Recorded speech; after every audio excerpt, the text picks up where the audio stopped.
It is Monday night, and you know what that means. Well, maybe you don't, because this is out of nowhere. We are ATW, and we just got done watching AEW Dark Elevation for Monday, August the 16th. Here to bring you our outtakes and simple review. Hello, everybody. Good evening, good morning, good night, whenever you watch this on demand. My name is Noah Foster. I am the simple man, and my camera apparently wants me to turn to John Cena. With me tonight, of course, is the All Elite King and current ATW Money in the Bank contract holder, my brother, King A-Train, Anthony, and of course, the preacher. I say the preacher man himself, who'll tell you like it is, and you just gotta accept it. And that's all I gotta say about that. Casey Flynn. First off, King, how are you this evening? Man, doing good. The successful Dark Elevation we just watched today. Man, oh man, I'm ready for some more AEW content this week. Well, I mean, we got a fully loaded all week ahead of us now that AEW graces our screens 4 days, considering tomorrow night we got AEW Dark, another stacked, wild, and sure to be unpredictable AEW Dynamite. And of course, this Friday, the new era that ushered in last week continues with episode 2, where possibly the best in the world might show up too, as we have Rampage. No copyright, not copyright. Rampage, the first dance coming from Chicago with triple the audience on hand versus what we saw last week from Philadelphia. Man, was that place lit. Pittsburgh, not Philadelphia, Pittsburgh. Yeah, Pittsburgh, you're right. Well, Pittsburgh is Pittsburgh. Pittsburgh is Pittsburgh. Pittsburgh is DMD. And that's all I gotta say. And they are also all elite. It's as simple as that. With that being said, we've had a wild month, I think, so far in August. And I know I said I was just gonna come on here for a spotlight out of nowhere just to talk about AEW Dark Elevation, but we'd be stuck in gear stupid not to talk about what we saw this past freaking weekend. Triple Mania and NJ Resurgence. You talk about some groundbreaking, historic, holy bleep moments and a real love note and showcase of professional wrestling. Where do we even begin? Casey, I'll start with you. We had Triple Mania with Kenny Omega and Andrade El Idolo putting on a classic. I would love to see those two go after for it again. And of course, NJ Resurgence giving more surprises than King's blood pressure can handle. Your thoughts from this past weekend? All right. I thought this past weekend between AAA Resurgence and Triple Mania, I mean, with these two pay-per-views happening, I thought they were both phenomenal and fantastic. Damn right. I mean, there's a lot of matches. I mean, all of them impressed. Not one bad match was on that card whatsoever. I mean, all of them were very impressive. And Kenny Omega and Andrade stole the show that weekend because both of those two guys are both in their prime and they could go in the ring when you get down to it. And Kenny Omega is called the best bout machine in professional wrestling for a reason, folks, because Kenny Omega is a worker and he could give you an instant classic match if you wrestle against him. Anybody. Because let me tell you, with New Japan and Triple Mania taking effect, I mean, we haven't seen all of it. We have seen all of it, and they were both good pay-per-views, but when the GOD tag team showed up,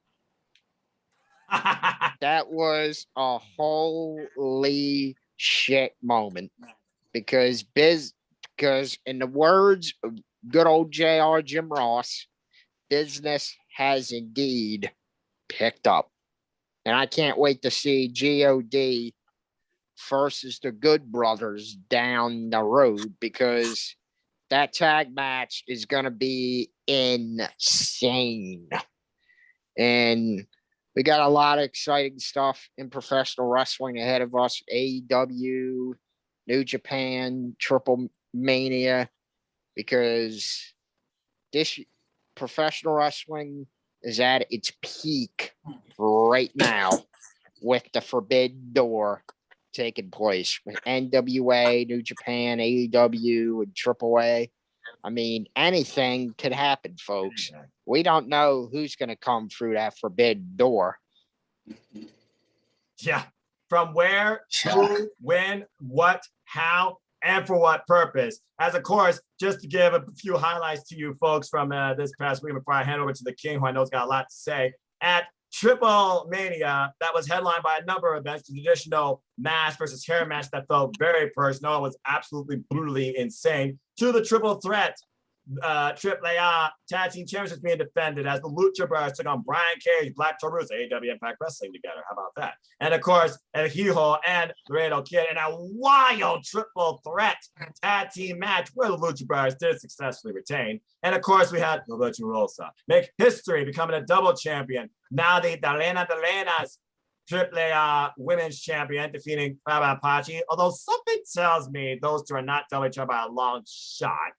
As Deon Purrazzo now holds double gold. I'm sure we'll talk more about it this Thursday on Impact Wrestling as her legacy continues and she grows her own legend. And also, of course, the match that definitely was the match of the night for me. Kenny Omega defending the AAA Mega Championship with Conan in his corner, defending it against El Ídolo, Andrade, La Sombra, with freaking Nature Boy Ric Flair in his freaking corner, styling and profiling. And Andrade and Kenny Omega, there you go. Andrade and Kenny Omega, tick for tap, move for move, counter for counter. It literally took dirty tactics just for the belt collector, so that's 2 belts, to literally hold on to this championship. And afterwards, you could tell Andrade respects Kenny Omega. They realized what they did here tonight in front of that lit audience. And definitely, this is a match that needs to happen again with these two. And apparently, this was also something to come to, according to reports I've read, as it seems AEW is preparing something bigger for both these men and the AAA Omega Championship. As, of course, they try to preserve this identity of Kenny Omega and the belt collector, where he doesn't lose to people outside his company, but can lose titles outside the company to people within AEW, as we saw this past Friday, King, with Christian, well-deserved. That being said, that was only one half of the week. And as of course, we had NJ Resurgence and GOD showing up, Yuji Nagata and Jon Moxley teaming up. The Haas fight of the year for me so far with Moose and Tomohiro Ishii. My God, give me that match again. Those two guys beat the holy hell out of each other as Ishii stood victorious with the vertical drop brainbuster. But Moose got over that night. He is a 5-star athlete, folks. Bottom line. And of course, we had the Commonwealth Kingpin, Will Ospreay, basically chastised everybody in the Forbidden Door, including AEW, and saying that he is now here and will make himself comfortable in NWW Strong in America too, as he's medically cleared and still holds the true IWGP World Heavyweight Championship in his own vision. And of course, Tyree of the LA Dojo, of course, that led up to Carl Fredericks, Clark Connors, even TJP coming out. I think we're getting TJP versus Will Ospreay for that title sooner than later. We also, of course, have a new addition to the LA Dojo as now on excursion. Uya Yamera introduced himself and Shibata said, "Come with me." A huge step forward in this young Lion's career as he begins his brand new journey here in America. Shibata, we want him to wrestle again, but he is leading the future of the professional wrestling business. God bless the wrestler. And of course, I cannot say enough about the main event as the Murder Hawk Lance Archer defended the IWGP United States Championship against the ace of New Japan, Hiroshi Tanahashi, who now stands among the, I'm going to say it, absolute greats of all time as a Grand Slam NJPW champion, beating Lance Archer in an absolute classic, both med mutual respect, and Lance personally inviting Tanahashi into the Forbidden Door to AEW. Imagine, folks, Hiroshi Tanahashi in an AEW ring, the matches you could see.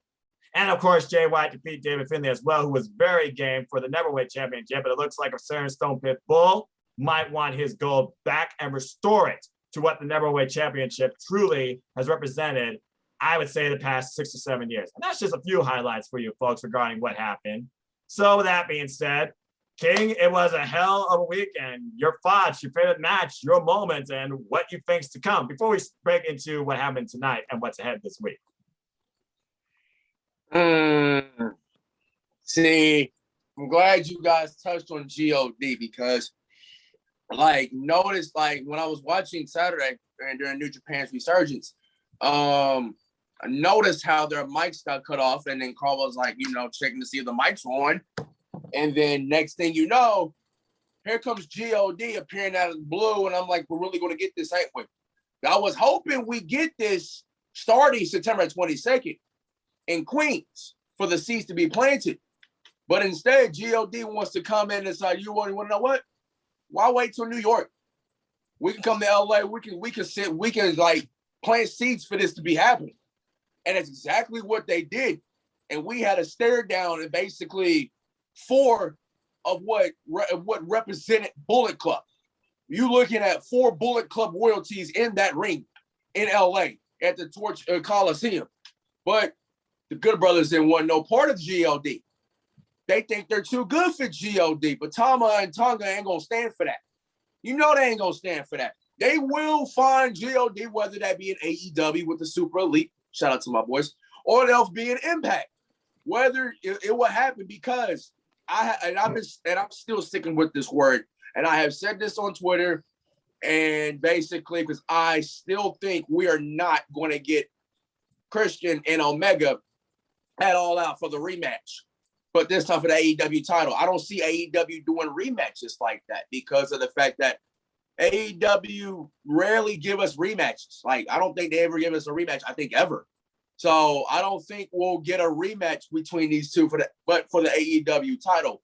What I think what's going to happen is because I think, and I think, I'm, using these puzzles here, Jay White is going to be at a house show the day after Rampage, which is going to be in Chicago.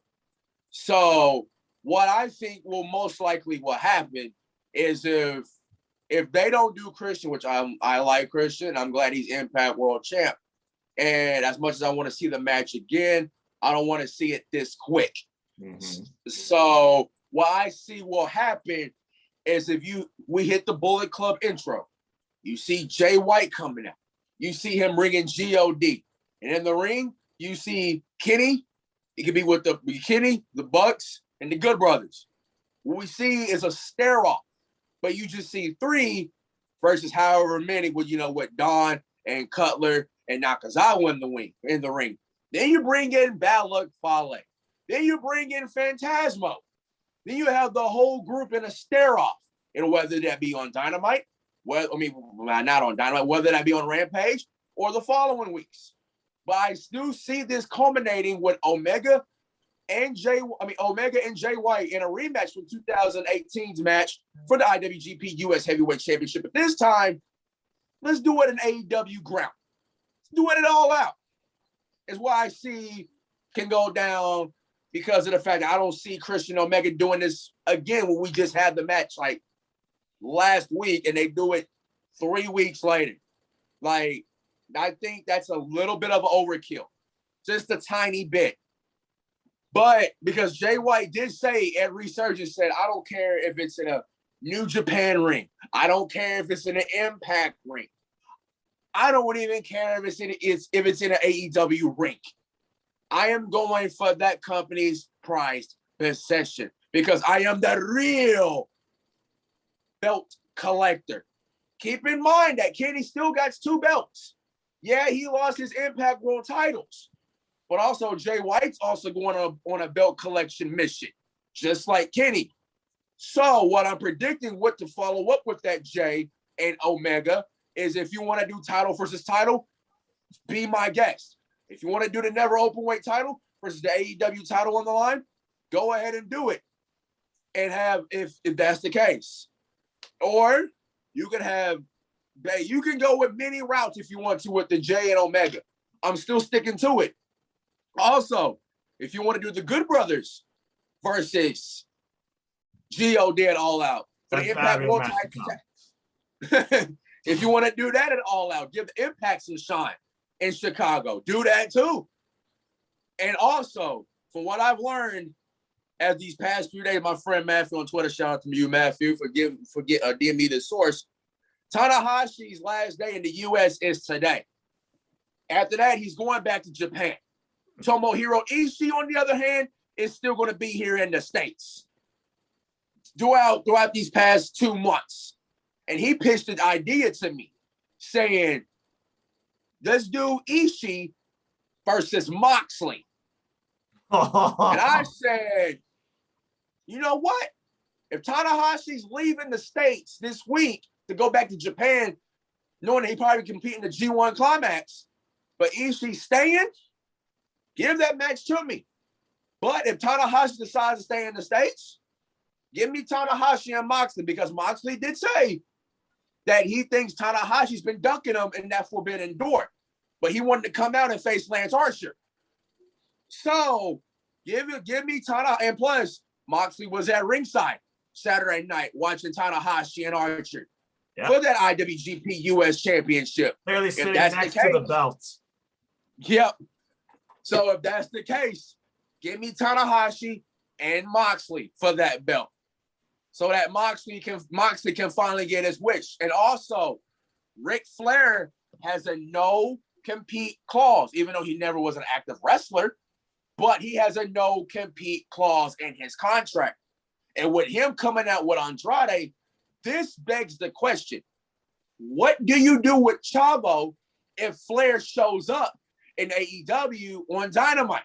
What do you do with Chavo? Because if Ric Flair's planning to join Andrade and you got Chavo in the mix, do you make Chavo a mouthpiece and make Flair a manager and just alternate between the two? Or Ric Flair, I hate to say it, I keep seeing this theory getting brought up, you have him join the Pinnacle along with his other four horsemen and Tully Blanchard. He is the dirtiest player in the game, but he also is basically the stepdad to, of course, someone that we all know and Andrade knows very well in the Queen, Charlotte Flair, who I might add was also at Triple Mania, but apparently was not able to come to ringside. And ironically, she was booked to be at a WWE show in Charlotte where the fans were chanting Charlotte.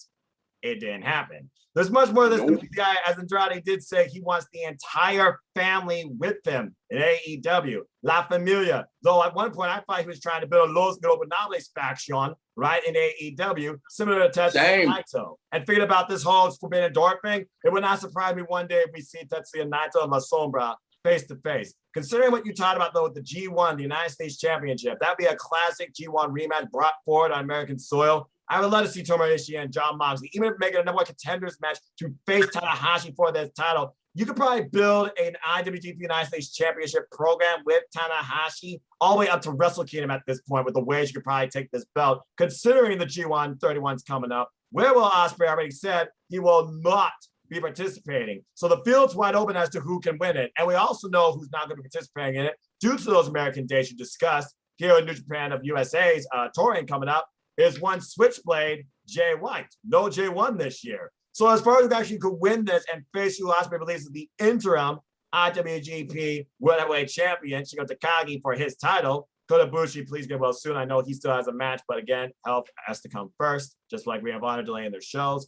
I honestly have no idea at this point who could really be that guy to challenge Shingo on the grandest stage this soon in New Japan Pro Wrestling, in all pro wrestling, at Wrestle Kingdom. I'll tell you right now, it's not going to be Evil. No way Evil's being the guy. But no way Evil. No. We've already discussed this before. I know. Also, that's a conversation in itself. Yeah. And also, Ospreay name dropped Bryan Danielson. So it kind of makes you wonder as well, when Bryan comes on board with AEW and also works with New Japan as well, along with Archer and Moxley and all the AEW talent who wants to work in New Japan. Does this mean we're going to plant a little seed for Ospreay and Bryan Danielson here pretty soon? Because if I were myself, whenever he's available after September 22nd in Queens, I say book that match, whether you do it on NJPW Strong or on AEW ground. Either way, I just want to see this match happen. Well, considering what Tony Connery said, that AEW Rampage, what we saw last week is maybe typical what you might see going forward. And I'm like, what? Anything's possible. Because again, like you said, Christian made history 10 years since being the World Heavyweight Champion. He's now the Impact World Heavyweight Champion, the World Heavyweight Champion from the other company, folks. And will be, of course, coming to Impact Wrestling, but he will defend that, of course, against the most professional wrestler. Yeah, right. Brian Myers. And I'm sorry, I just can't get behind that. Of course, we finally got the All Elite contract after falling to Miro for the TNT title because no one can take Miro's divine gift as he is God's favorite champion. Although we know a couple of people that have already called him out, including one, Bronson Reed, who wants to be in this Forbidden Door on so many levels. And of course, the main event of this premiere Rampage was Dr. Britt Baker, DMD, don't forget it, defending the AEW Women's Champion against a very game, aggressive Red Velvet, who went into enemy territory in a crowd atmosphere similar to ECW One Night Stand. And I thought she carried herself very well, and Britt Baker, being resourceful and innovative, using the rock shot with the other hand, defended. I thought both looked incredibly strong. Britt is over a period. I would say Britt is more over right now than Adam Cole, baby. And that's saying something. And of course, we now know that Britt is not rolling alone. And by that, I mean she got extra help besides Rebel, not Reba. Jamie Hayter, after nearly 2 years, is back and has been signed to be All Elite, a brand new look. I'm very curious what she brings to the ring and what this does going forward for the AEW Women's Division. But with that being said, we talk about AEW, we talk about Japan Pro Wrestling, you talk about Impact. There's so much going on in this Forbidden Door era of cohesion and inclusion, in professional wrestling. You forgot one more. All women You forgot one more because Ring of Honor was on their Twitter account saying that if we were to enter that Forbidden Door, who would you like to see ROH face, whether that be AEW and New Japan or Impact?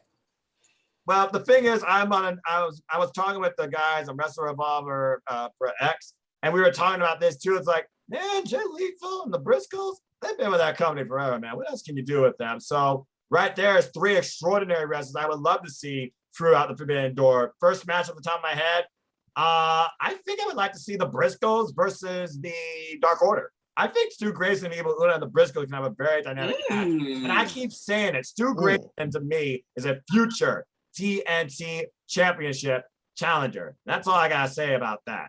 But speaking of that, we talked a lot about the weekend of Forbidden Door. We got the NWA preview coming up. Casey, you are an old school pro wrestling fan. You have looked into the NWA. You know there's all women's previews come up, but also NWA 73. This is the oldest wrestling company in the history of the industry. And in my opinion, they are in a very bright, different light, but I feel like people still kind of don't really recognize or understand that, especially nowadays. I'm sure people are turned off with the whole strict business, like all this thing too. But I listened to that talk, and shout out to our queen of ATW, Megan Chiba, who is, of course, pursuing her journalistic and wrestling career, talking about the whole idea of perspective and identity and using this show as a platform to really raise the absolute identity, it seems, and respect of women's pro wrestling. But I want to pick your brain regarding the NWA. Give me your thoughts towards the upcoming NWA women's pay-per-view that's got Forbidden Door written all over it, with Impact and AEW involved as well in NWA 73. Give me your thoughts on the NWA right now. All right. My thoughts on the NWA women's pay-per-view coming up, though. Yeah. I think it's going to be a great pay-per-view and a blast from the past that I know all too well. Melina Perez versus May Long she reigned Diana Perazzo. Virtuosa. And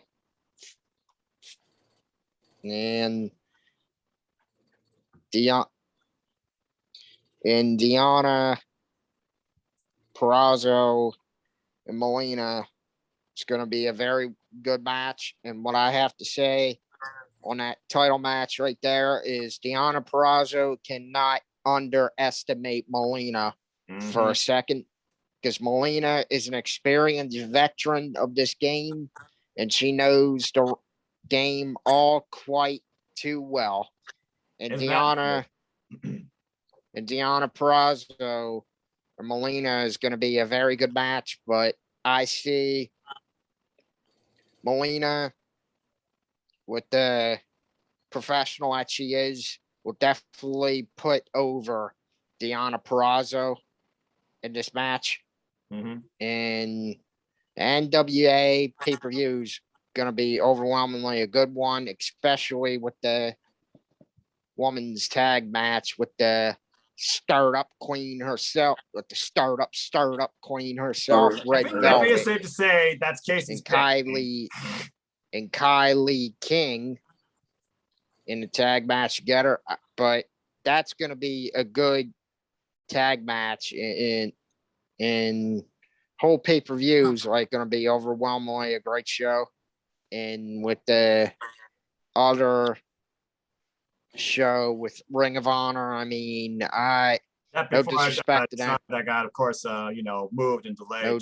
No disrespect to them, but I always seen a Ring of Honor show like 2017, I guess. I mean, I haven't watched Ring of Honor in a while. I don't really follow them and all that, but Ring of Honor, I could tell, produces a good show, and they do have a good show, and their talent are all great and everything. And the Ring of Honor, NWA, and I mean, the Forbidden Door, when you get to it, is a very exciting time in professional wrestling, because when you get down to it, it's a lot of fun for fans to watch the Forbidden Door take place. You don't know what's going to happen. Anybody could walk through that Forbidden Door. I mean, that we heard of. I mean, you get down to it, I mean, it can happen on AEW ground, Impact ground, NWA ground, Ring of Honor ground. I mean, it could be anywhere, any place, like they say. Well, it's like, they're bringing back, like, what was once called territory days. And you look at the smallest independent promotions as well, like PCW and Mission Pro. Right. Like, when you get down to it, though, it reminds me of the 1970s and in the 80s, how they did it like back then. But this is like a new era, the Forbidden Door. And they used to do the Forbidden Door back then too, if I'm not mistaken. Well, I feel like back then there was probably more politics involved. I think that's the comfort right now, it seems, in the wrestling industry. It's less politics. Tony Schiavone even said that. And it's more of a focus on the talent and giving professional wrestling fans what they want to come and see, react to, and enjoy. A real positive, organic type atmosphere and an unpredictable feeling towards what you might see. There's a reason why almost everything in the Forbidden Door, it seems, has been something different every week. But that being said, guys, we are ATW. We can talk nice, we can rant, we can say things we want, but let's be honest. In life, there's the good stuff, there's the okay stuff, and then there's the weirdly, why the hell is this happening? There's good times and bad. And it was the best of times, it was the worst of times. It was the brightest of days, it was the darkest of days. It was the happiest of times. Sorry.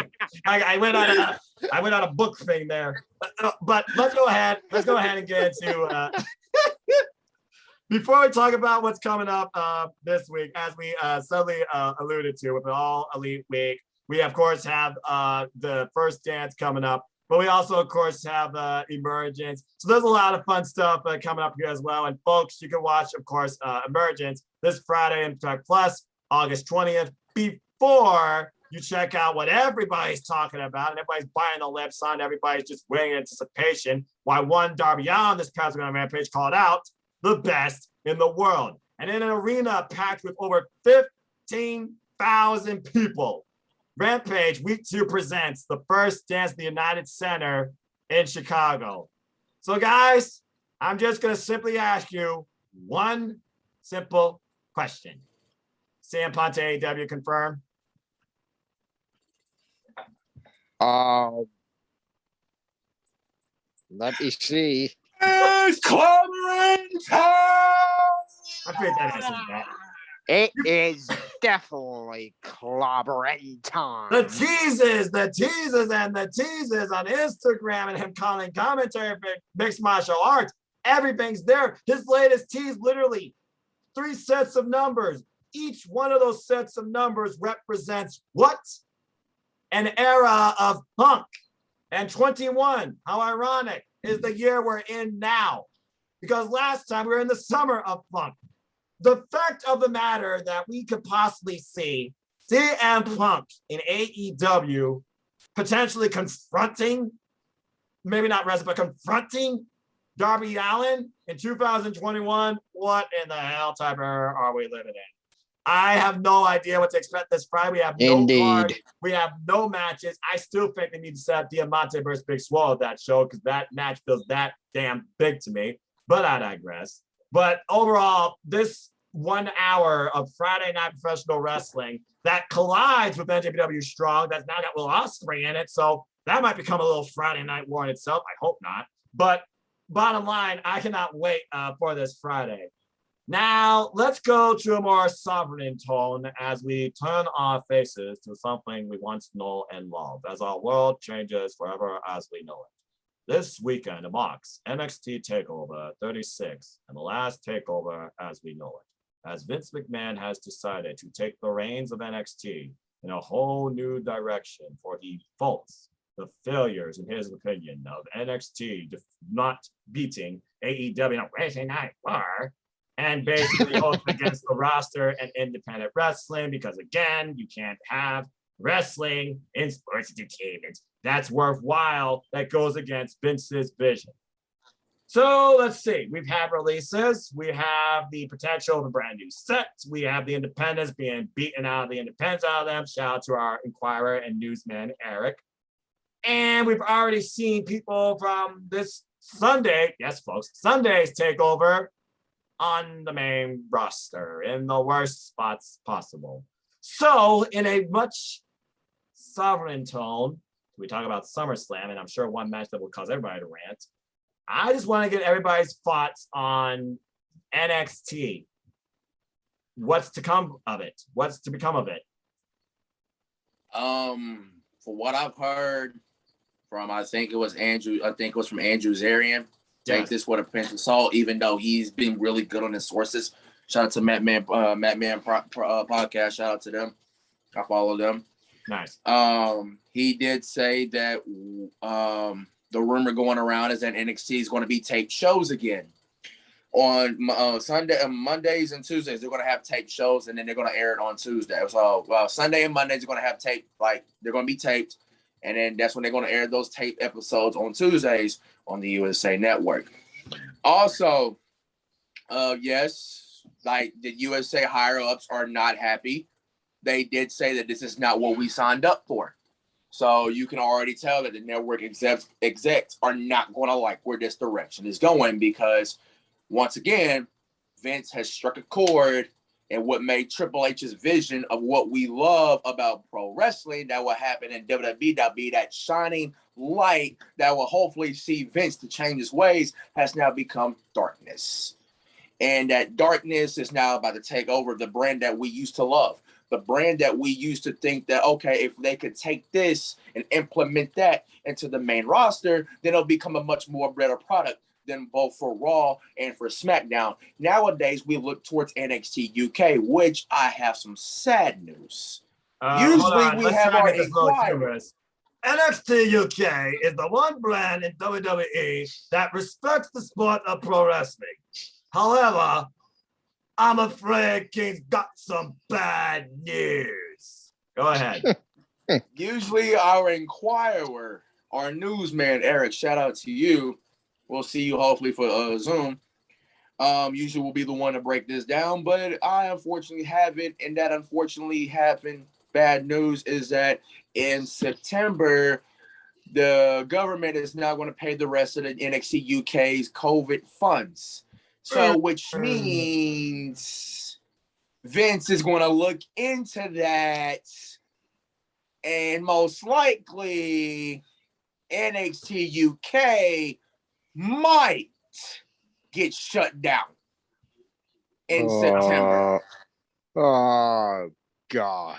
Well, RIP to an great. incredible brand of Good chase, Lord. where you got the likes of Ayla Valkyrie, Michael Satomura, Stevie Turner, the Ring General, Walter, Ila Dragunov, Joe Coffey, Flashburger Wester, and so much more. I really hope that's not the case because, again, when I think about, what NXT did to the industry, it did kind of sabotage it a bit, putting it under that umbrella. But also, everybody seems to really love what they are doing there. And I feel that brand needs more recognition and respect to support the overall pro wrestlers that are out there doing what they love. As, of course, our friend Megan Chiba is literally being trained by Sid Scala and has been literally speculated by Eddie Dennis. Kudos to her. With that being said, the future is very unsure when it comes to the black and gold as we know it on both the US and the UK front. And all I can say is I wish it the best, but ever since these constant releases that are coming out where they're just draining the NXT and the 205 Live brands to the point 205 Live shouldn't exist anymore, it's almost come to the point that why even should you watch the WWE if you don't find anything really, engaging in sports entertainment besides Roman Reigns and Sasha Banks, but two people do not make an entire production, nor a roster, nor a show. I mean, SmackDown is still somewhat tall because, in my opinion, they got the better roster and the better wrestlers. And again, Roman, Sasha Banks, there you go. But that's still not enough. And you don't have a tag team division. And really, am I to believe you're going to do some of their Canal Championship? I don't know at this point. Casey, now, I know this could be a potential moment where you might rant, but I want to really see you try to test yourself and control yourself here with your thoughts about the future of NXT and your favorites. All right. Boy. All right. After hearing the news of NXT and NXT UK, why in the world would you mess with those two shows when they're literally the best thing in the WWE when you get down to it? NXT in the US should have never been taken off the WWE network to go on to the USA network. Because when you do that, I mean, that kills NXT US all in one, because why would you want to go to war with AEW over ratings? Just why? I mean, mind your own business and produce your own damn show when you get down to it. Don't worry about what AEW does. I mean, they don't give a shit about you. So why should you give a shit what they do? Because when you get down to it, Triple H made the best characters and the best gimmicks of these wrestlers in NXT.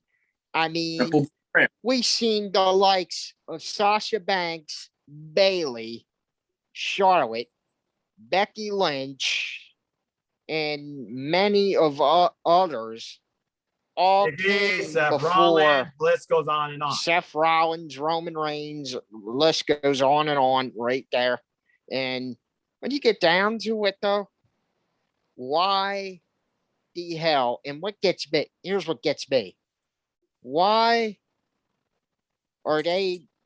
I mean, I get it that they're big stars, but why would you ruin the NXT of now wrestlers that get called down on Monday Night Raw or SmackDown? Because what the hell did they do to you? Because I don't get it. If they were successful in NXT, why can't they be successful on Monday Night Raw or SmackDown? I got it. Oh, I got it. It's because they're not Vince, Bruce, Kevin, or Johnny's creation. Because when you get down to it though. I mean, God help one of my favorites, Dakota Kai. Shout out to her because ever since I first seen her in the Mae Young Classic, that is when I instantly became a fan, and I was very impressed by her work to that very day. Like, assuming you're a fan of mixed martial arts, that says a lot. And I said, to myself right there, as soon as I first seen Dakota Kai, I said, this young lady right here is going to be a future star within NXT US. And turns out I was right this whole very time because I instantly smelled a good, great wrestler that could go in the ring on her. And I mean, do I have what it thinks that she could be NXT Women's Champ? Of course I do. I want her to win the NXT Women's Championship because Dakota flat out deserves it. She's been there a long time and she busted her ass day in and day out. And it's time to reward her hard work with an NXT Women's title win. And I mean, when you get down to it, she deserves to be at the top in NXT Women's division. And when she wins that NXT Women's title on August 22nd, NXT Women's division will truly be Dakota territory. That's not a prediction. That is a spoiler. So right. Dakota Kai, go get that NXT Women's title, sis. I'm rooting for it along with the rest of Dakota Nation. Let's go, Dakota, and let's go, Cap. You got this. And when you get down, to it, yeah, NXT UK. I mean, I heard the news on that. I mean, it's absolutely pathetic. I mean, if they better not ever think about shutting that place down, because that is the biggest mistake they will ever do. Because I mean, Walter, Dragunov, Eva Valkyrie, and all those great talent, Kaylee Ray, Miko Satomura. I mean, keep NXT UK and Isla Dawn as well. We can keep going about our favorite wrestlers, but continue. NXT UK open. That'd be a big mistake to shut that down because when you get down to it, though, I mean, that's where they made their name from, and I want it to be open in NXT. God. After TakeOver 36, man, oh man, it pains me to say this. I loved NXT from back in the day on the WWE Network with Johnny Gargano, Tommaso Ciampa, Ricochet, and all those fantastic guys and girls coming out of NXT US. Because when you get down to it, though, after TakeOver 36, NXT US is going to be unrecognizable. And it's going to be reduced just like to Raw and SmackDown, where it's going to be flat out. It pains me to say this. It's going to be flat out, completely buried and dead, like ECW back in the day. Ouch. And that pisses me off more than anything, because you had Triple H, who is called a cerebral assassin for a reason, because he brought you gold out of NXT with these wrestlers, and you want to change their character and gimmick around to fit your mold? Who the hell do you think you are? I mean, what egomaniac sons of bitches they got on Raw and SmackDown. Because every one of these talent, I mean, God help them, because Raw and SmackDown, don't get me wrong, I mean, they booked, I mean, Bianca Belair was booked correctly, and Rhea Ripley was booked all right, but let these people be themselves on Raw or SmackDown. I mean, when you get down to it, I mean, let them stay within the lines of wrestling. Don't talk to them like they're friggin' idiots. I mean, don't overscript the product, because what's killing WWE from the inside is overly scripting shit By from the writers that are not inside. wrestlers. Because they got writers that are not wrestlers that don't know what the fuck they are talking about. Because all Amen. they know how to do is produce shitty Hollywood movies that Oh, they boy, have look at no the movie idea, industry. That's gonna hurt some that they people. have no idea what they're.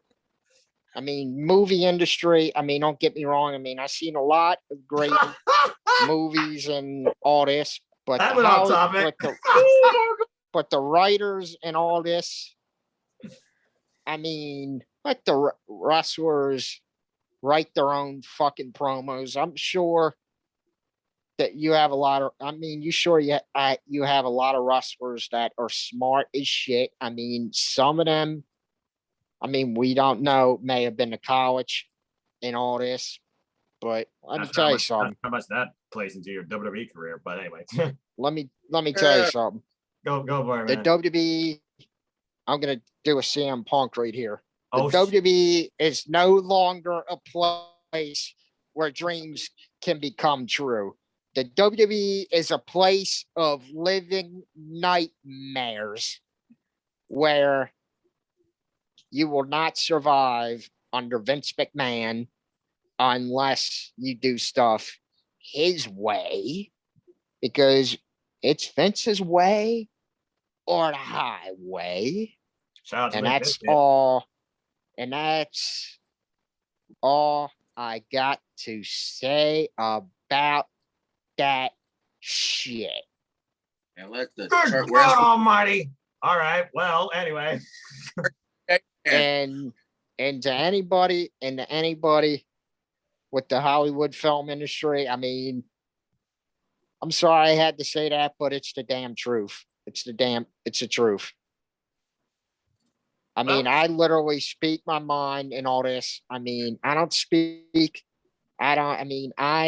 say shit just to be an asshole. I call it how I see it. You are a fan. That's how I look at it. You are a fan of your opinion, and I get that. Again, the WWE that we know is not the WWE. The WWE used to know is not the WWE you see today in 2021. And to the point now, you even got network execs that are like, yeah, Vince, you're being way out of line here.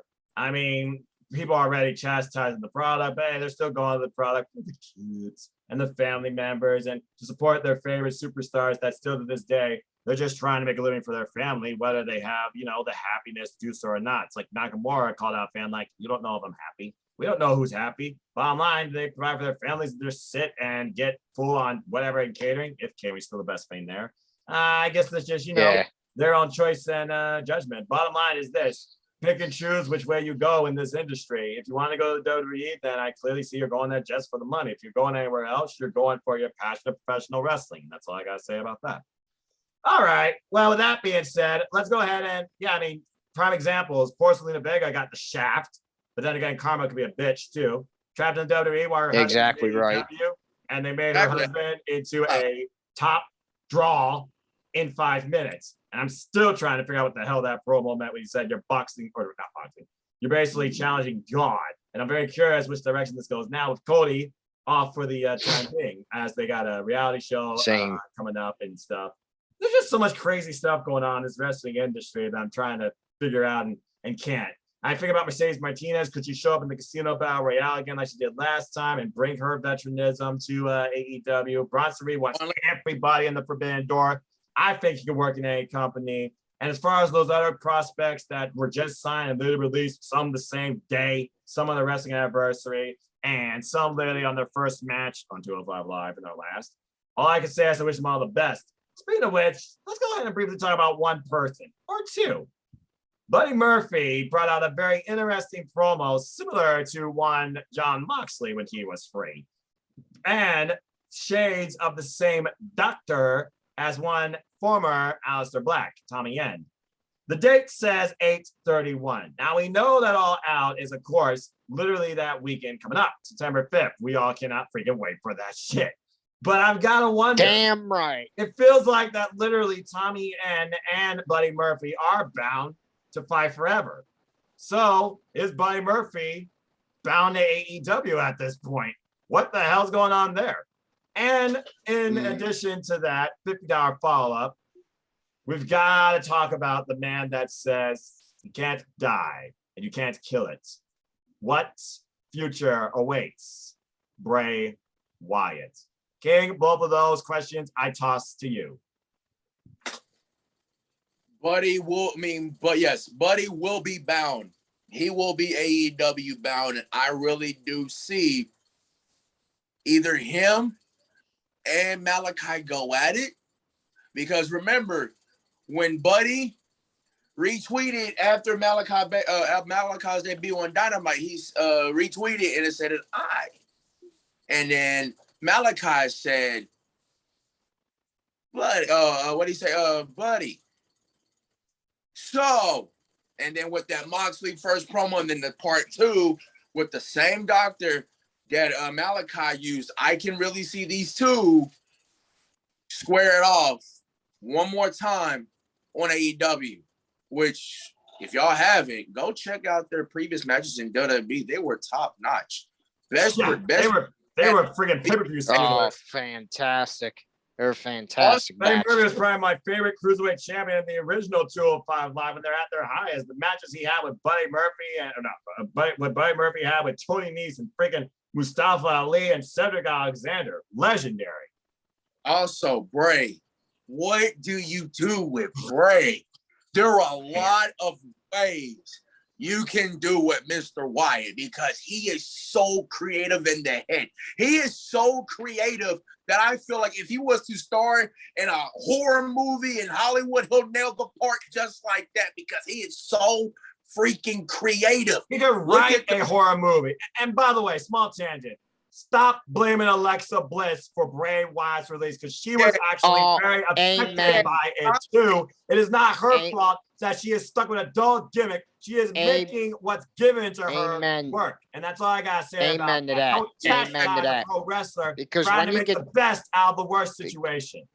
Because when you get down to it though, this is not Alexa Bliss's fault. She had nothing to do with this.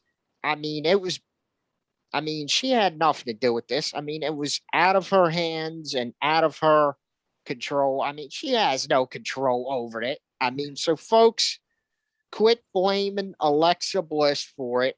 She's doing her job and doing what the bosses tell her to do. And it gets her TV time. It works for her. And she felt bad for Bray Wyatt's release. Of course she did, because when you get down to it, Alexa Bliss learned a lot from the master himself in Bray Wyatt, because Mr. William Rotunda is a very smart guy with how creative he is. This guy, he can literally write and direct a horror film if he wanted to. He is very smart when you get down to it. But if Bray Wyatt, if whatever promotion lands Bray Wyatt, whether it's AEW, Impact, Ring of Honor, because let me tell you something, you're going to have a creative genius on your hands, on your roster. And Bray Wyatt is a big pickup for anybody's roster when you get down to it. And Bray Wyatt can kill a dark character to perfection. The guy knows how to make anything scary look great, because William Rotunda is that damn intelligent, and his creativity absolutely amazes me because Rotunda, he can make, I mean, he made the Bray Wyatt gimmick work before he was the Thing when you get down to it. Because the Thing in Bray Wyatt, I mean, with two alter egos, I mean, because when you get down to it, I mean, you had a guy who had Firefly Funhouse segment where That broke you we're for very 15. glad that you're our friend because Broke you this is a friendship that will never end. And Bray Wyatt, Broke it with William Forrest for Rotunda, 15 shout damn out to minutes. you. That segment where you had Paul Heyman as Paulus. All right, hold on. as Calm the down, Case, before you break as again. the But I get what you're as saying. the like walrus. That Oh, thank you for absolutely making me laugh that hard for 15 minutes. Sir, keep up the great work. You will thrive anywhere that you're signed to. which I think will be AEW because of the fact that you could think about, you can create the House of Black, but you can also go multiple ways if you want to have Bray and you can have Malachi, Buddy, Butcher, Blade, and then Bray. You can do Bray joint, basically, I wouldn't say take the leadership of the Dark Order, but take control of the Dark Order and get them to what Brody got them to be in the first place. And that was the most dominant heel stable that AEW had to offer before they went babyface. Because whenever they were heels, they were the most dominant force under Brody Lee's leadership. So I wouldn't make Bray the leader. I would make him take control of the Dark Order, of what Brody used to be when he was the leader of that group, and make him the most, like I said, the most dominant faction in AEW, what they used to be. But also, if you want to have him as debut a new Fiend character, because he did share on his Instagram with a new Fiend character that was most likely going to debut last week if he wouldn't have got released. Also, by the way, WWE, why would you want to release him after he had new merch? But that's beside the point. Like, you released this man because he was creatively frustrated with Vince. You know what creativity from most wrestlers would love to have? Most of that you see in AEW, that love their creativity, their freedom in AEW. Because in AEW, Impact, New Japan, MOW, ROH, NWA, it don't matter where you go to. You're free of that prison.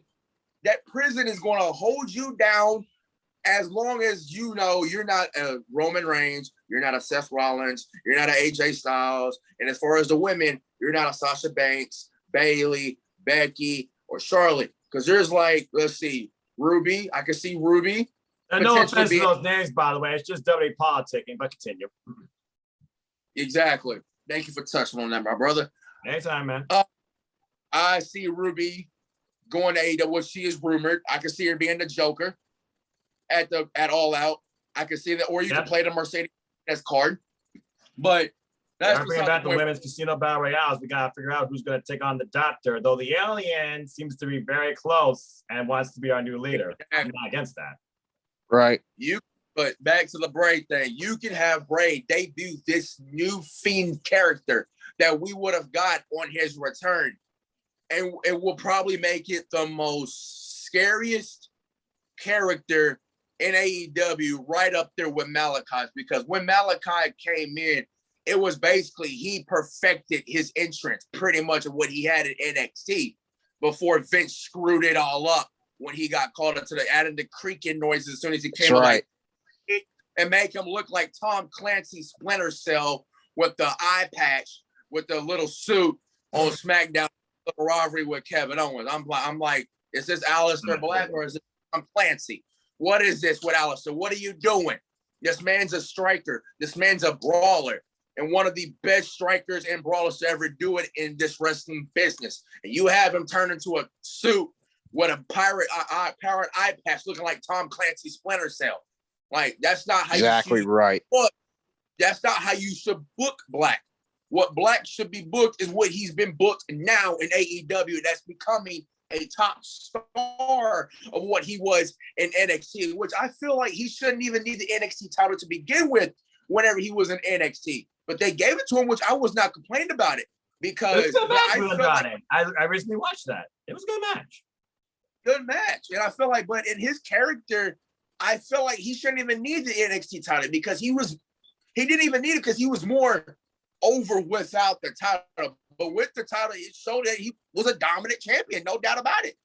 But what he's doing, he beat Lars Sullivan, and then we had the Black Heart come to life as Goldie was claimed by Tommaso Ciampa. But we could reminisce about NXT probably another day. But as far as the Bray, Rotunda, Bray, whatever you want to call it, thing goes, he's going to be good wherever he goes. And I'm glad to know that what was happening and the release was not regarding mental health, because that is a whole nother topic in itself. As an advocate for that myself, who was born developmentally delayed.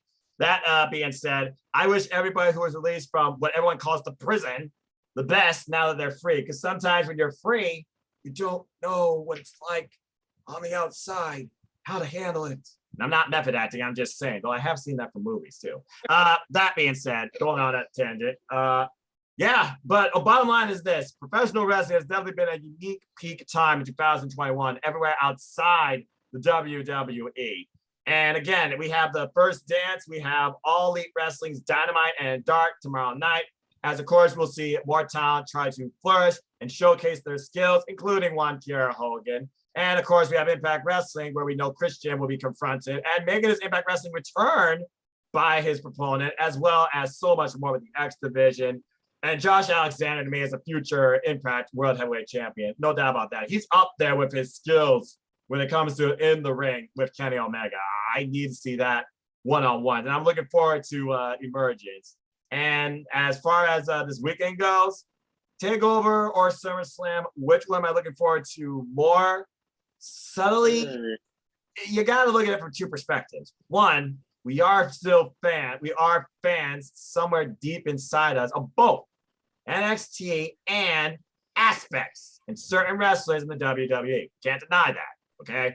But the thing is, when you look at these cards and you look at the presentation and the build and the preservation, especially the champions, and how important each match seems, when I look at SummerSlam, truly only two matches feel important to me.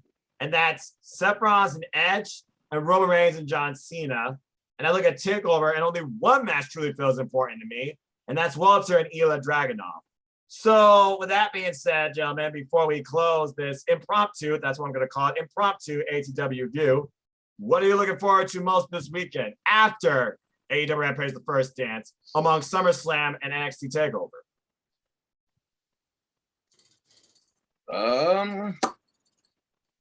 I'm gonna have to go with Volta and Ilya Dragunov too. As much as I'm looking forward to Cena and Reigns too, but I feel like that build has been somewhat lackluster until this past Friday, where they kicked it up a notch and went back to their 2017 promo, but upped it a little bit with their little shoot work promos, because Cena is probably the only person that could get away with his little CM Punk impression and a Dean Ambrose name drop on SmackDown. Big pop during that. He's probably the only person that can get away with that. But I'm sitting here thinking, and I'm like, now y'all want to kick it up with almost less than a week away.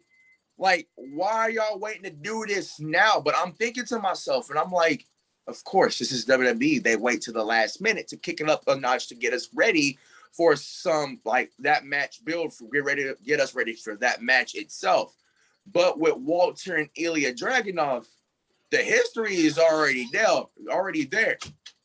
I'm just like ready to see it on American soil to the ones that haven't seen them you know, when they fought in NXT UK for that United Kingdom Championship. So basically, that has more history and more build going into Takeover for that on Sunday.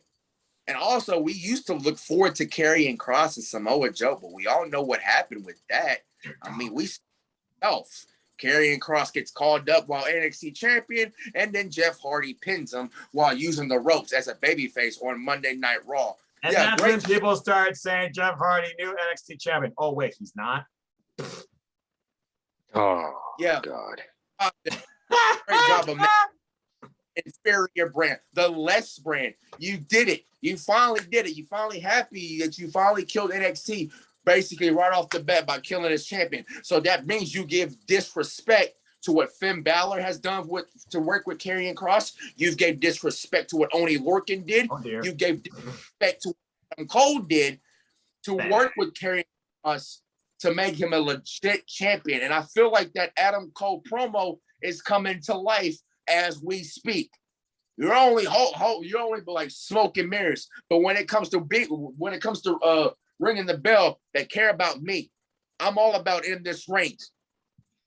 That's true, but also Adam Cole, he was there for one thing and one thing only. Why he has more to do in NXT, and that's put over Kyle O'Reilly, who felt like there was the only babyface they were building up to this point. And now I wonder in this let's be honest, it's a 3 stages of hell match, folks. In this 3 stages of hell match coming up at TakeOver, you gotta wonder, is this the last match in NXT for both these men, or particularly Adam Cole, whose contract's been up in the air? But I absolutely agree when I say that the number one match I'm looking forward to most this weekend, it is Walter Dalin General versus Ilya Dragunov. Will he be gefallen as the NXT UK champion has only changed hands on American soil? Or will he prevail once again to preserve the sport? For the mat is sacred. We're going to have to wait and see. But I am definitely looking forward to that match the most. Casey, what match are you looking forward to the most at all this weekend? The same thing as us, or do you have a different pick? Now, I know you talked about Kai earlier, and you picked her as your winner. Spoiler alert, in Casey's words. But I'm just saying, besides that moment, what other match are you looking forward to the most this weekend among the 2 pay-per-views? All right. I'm looking forward NXT TakeOver 36. Looking forward to the ring general Walter versus Ilya Dragunov. Sorry, Ilya. I botched on that. There's the botch of the night. Dragunov. And torpedo at you. Torpedo Moscow, but anyway, continue, Casey. All right. With Walter versus Ilya Dragunov, that match for the NXT UK title is going to be a very hard-hitting match when you get down to it, and that match is going to be an absolute instant classic.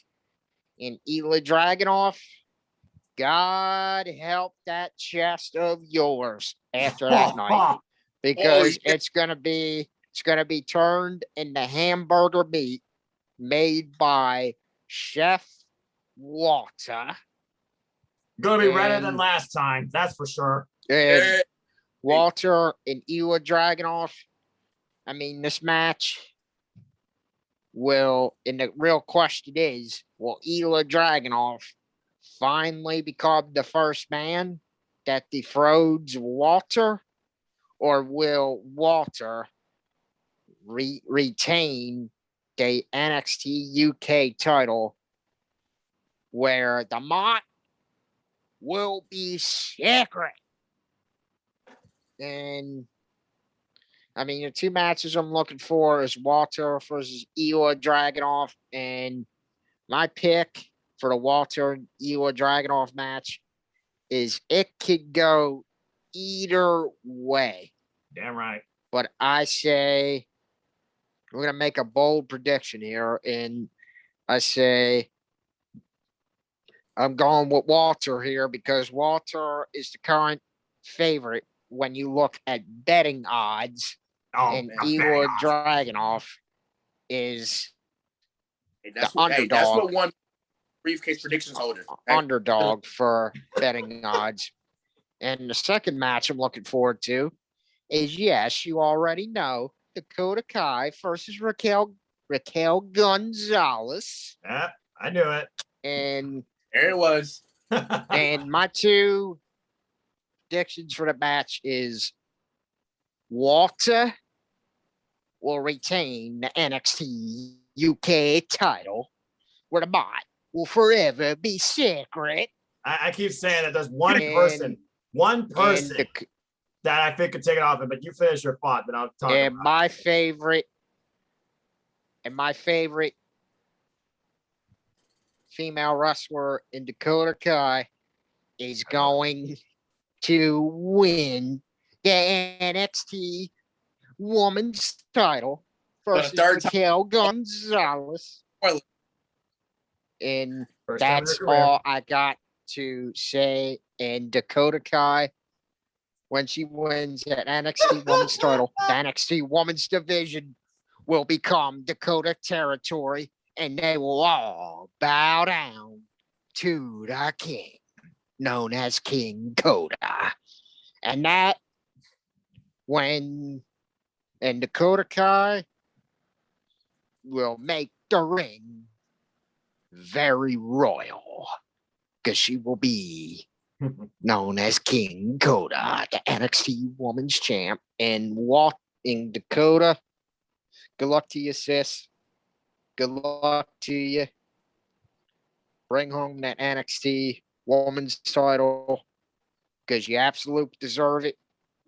You're a hard worker, and hard workers deserve a special reward handed to them. So Dakota, go out there and kick Raquel Gonzalez's head off. And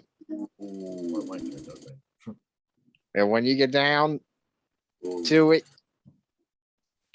Dakota and Dakota Nation will celebrate her NXT Women's title win, and Walter will forever keep the bot secret. Those are my picks, Well, ladies and gentlemen. Chocolate is the key thing here. And I do love the fact that we talk about the sport of pro wrestling, not the art of sports entertainment. With that being said, I do like your picks. I love how confident you are in Kai. I think it's going to take more than one kick to drop Raquel after what she did last time, though. And if there's one person, I've been saying it, if there's one person I think that could take the title off the Ligne Generale, I still am waiting for the one-on-one match for the title. They suddenly had a one-on-one match during a literal, I think, Worlds Collide event.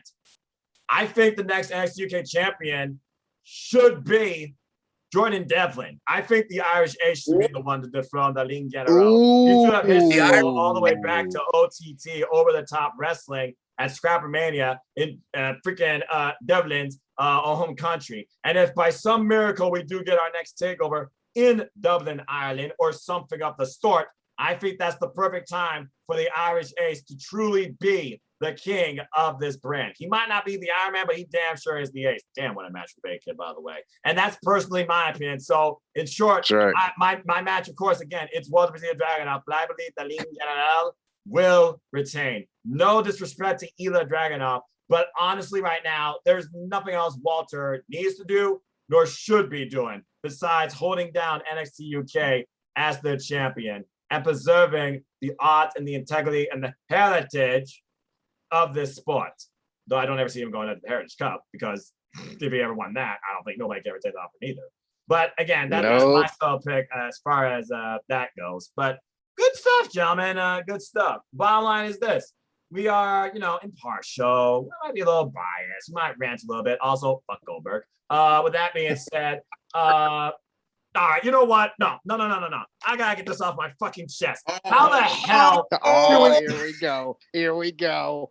How the fuck do we have Goldberg challenging for the WWE Championship in 2021? I'd rather walk 500 miles to the Proclaimers on repeat than believe Goldberg has a chance to be the WWE Championship 2021. I'd rather play Getting Over It with Bennett Foddy on stream during the entire span of SummerSlam than believe Goldberg has a chance to be WWE Champion in 2021. I would rather join TikTok and recreate Rick Roll's Never Gonna Give You Up music video than believe Goldberg has a chance to be the WWE Champion in 2021. I'd rather see Shane McMahon strut and sweat and work a 20-minute squash match with Bobby Lashley. I believe Goldberg has a chance to be the WWE Champion in 2021. The bottom line, you don't need Goldberg in 2021. Taking the moment once again from Keith Lee. Absolute bullshit and a nonsensical nostalgia-relying booking that drives me crazy and further tells me you don't give a shit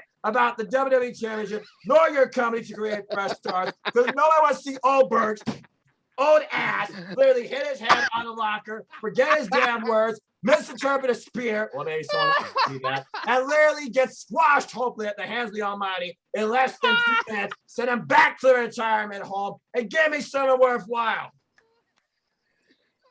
I mean, okay, I'm gonna add on to that little rant because I got a rant of my own of what Fightful wants to come out earlier today. That's and what what Fightful said that Goldberg said that he's helped to elevate younger talent. Bobby Lashley is not younger talent. He's in his 40s and he's WWE champion that he's never had because he's been Impact World Champion during his time. You need to remind you that this old gray biscuit, no good son of a bitch, buried the identity of the Fiend in Country Redacted and literally ripped my mouth apart ahead of surgery. I'm here to elevate younger talent. My ass, you're here to deepen your fat wallets. So that way he can add another Mustang to it. Oh, man. Another Dodge Charger, maybe a Dodge Challenger. Who knows? But yet younger talent. You ain't here to elevate young talent. You're just here to get your 2 matches a contract, every 2 matches per year on your contract, probably worth $2 million, and you'll probably go to Saudi Arabia for a bonus and probably get you $4 million because I forgot to mention this earlier. Yes, WWE has confirmed their Saudi Arabia date, October 21st, and that's on a Friday, which I would not be watching. And I would be starting that streak of not watching Saudi Arabia shows through my first 2 mistakes because of the fact, exactly right. Saudi Arabia, we're gonna go to Saudi Arabia and make money. Let me just say one thing here real quick. I do not hold anything against the people of Country Redacted, nor its young fans that are aspiring to maybe be part of this company. God help you and your vision. But the politics behind this whole deal and the way that you have treated the talent at these shows and Country Redacted is an absolute crime against human morality and a risk of safety. And that's all I got to say about that. God bless you all. All right. Since I just heard that about that Goldberg wanting to help elevate younger talent, yep, that's what he said on I'm gonna have to call Hay on to do my freaking predictions for freaking country. Oh, for freaking. That is it.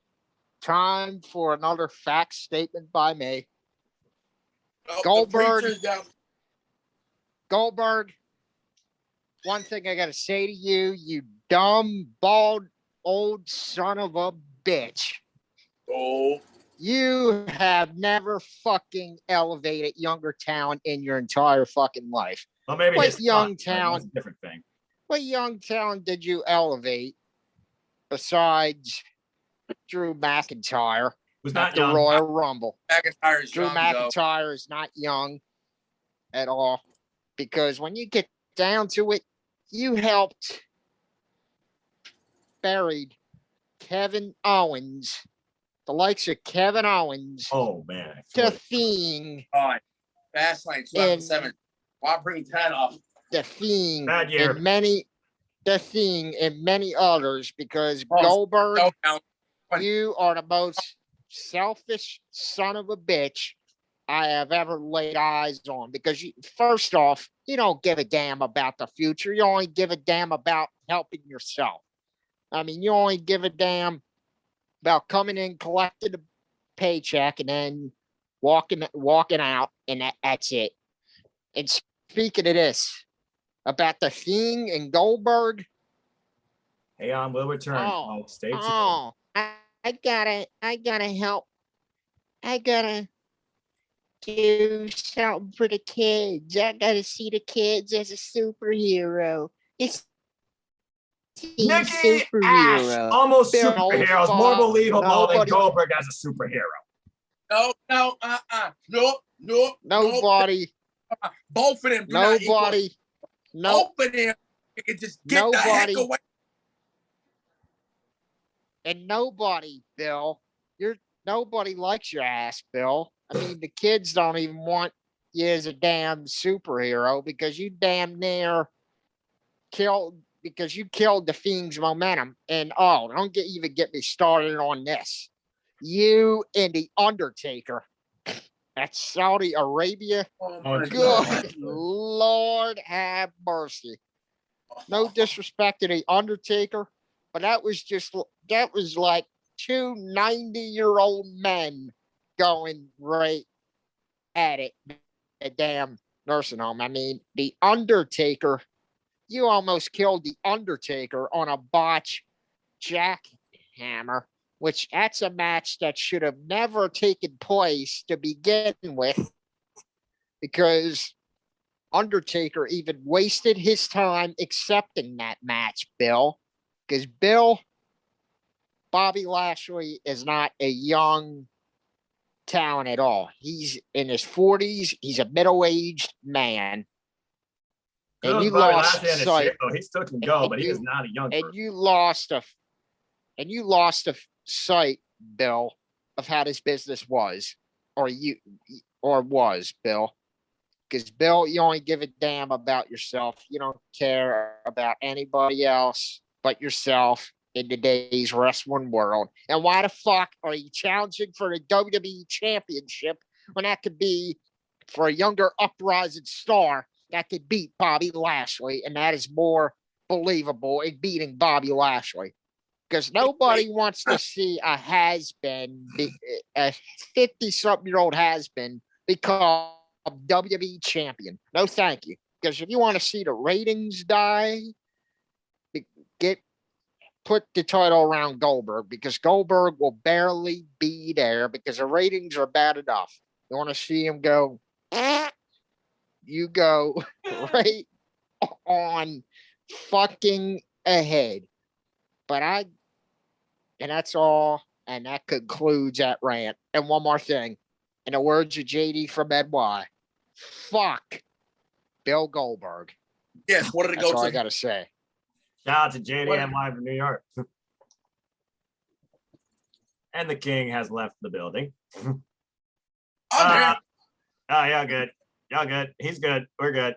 I mean, JD, people can say what they want about JD, but the man does speak facts a lot of times. And a lot of times I actually do agree with what he says, especially about the WWE. But again, it's one of those things where you just, you hear somebody, you go off your own thought, and you see if your thought supports that. No one's truly right, but it doesn't take a blind monkey to see something necessarily wrong all the time and interpret it such as that. And something that's certainly wrong is having Goldberg potentially as a WWE champion. Nobody needs that. And shout out to Jeff Meacham Network, who also hates the man too. Go follow Jeff Meacham Network, folks. So with that being said, that's my biggest blemish when it comes to professional wrestling going on right now. And as far as everything else, AEW, NJPW, Impact, the NWA, Ring of Honor, GCW, PWG, the independent wrestling scene, and everybody involved, period. I wish nothing but the best. God, I love pro wrestling. There's never been a greater time to be a fan in 2021 because life exists beyond the E. It's not just about the money or the ratings. If you truly live to talk and watch through that, you're living a shallow existence, in my opinion. Again, my opinion, don't have to agree with it. I'm just stating what I believe because I simply just enjoy life and enjoy not sports entertainment, especially in country, but I enjoy professional wrestling. And it's as simple as that. Amen. Apologies to headphone users. Amen, brother.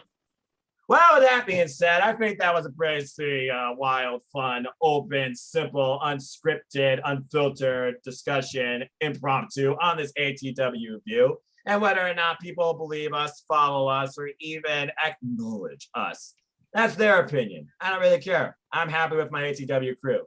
Thanks for tuning in, folks. And for, of course, the king, the elite king, Anthony, and I say the preacher man, Casey Flynn, and the rest of the ATW family, included but not limited to Nick Setters, the Enforcer Lex, who right now is literally going to be seeing all elite wrestling live the entire Chicago week, including All Out. You son of a bitch. Man, you're a marked man. Yeah, especially when he confronts Kenny Omega. If you try to confront Kenny Omega in a Street Fighter video game, boy, you crazy. Of course, our young wrestler and journalistic mind in training, the great Megan Diva, nothing but the best. And of course, the other lady of ATW, my lovely friend Cindy G in California. God bless her. Go follow her podcast, Adventures in Wrestling. Our inquirer, our bearer of news, both good and bad, Eric Brown, with a huge insight into the multiverse that is professional wrestling and the comic world and bringing the two together. Brilliant. Nick Setters, our Kid Bandit, who was part of course, the Nightmare Family showcase, and of course, our latest member to the family in Randy, and also JD Ultra. I think I covered everybody. If I did, and chastise me in the chat. I can't think of everybody off the top of my mind, and I gave myself a headache with that rant, and I'm pretty sure I got more stuff longer than the list of Jericho in I'd rather blankety blank than believe Goldberg has a chance to be WWE champion in 2021, let alone once this match, but I digress because I got work tomorrow. So on behalf of the ATW family, ATW crew, wrestling community, wrestling fans, random viewers too, I bid you all a fine adieu. Until the next time you hear from me or anybody in this crew, enjoy life, enjoy wrestling, and goodbye, in the words of Kenny Omega, and good night. And fuck Goldberg. Bang.